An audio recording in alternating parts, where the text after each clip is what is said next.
Here we want to differentiate y is equal to e to the power of x squared plus 3x.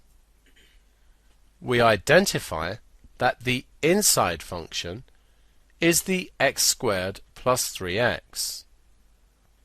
The outside function is e to the x.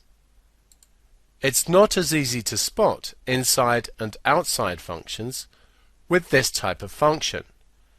But suppose we had a value of x. If we were going to evaluate e to the x squared plus 3x, we would evaluate the x squared plus 3x first.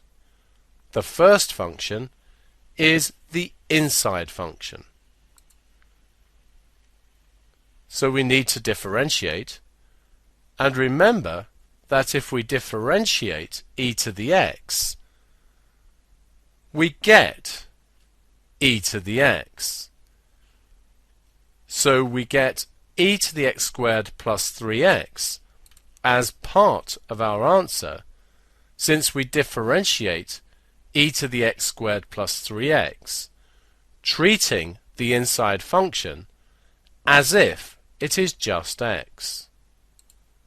We then need to multiply by the differential of the inside function, which is 2x plus 3.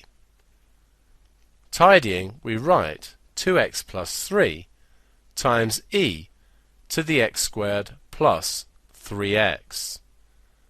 Note here that the bracket in front, 2x plus 3, is the differential of the power, and this is the pattern that you will get when you differentiate exponential functions.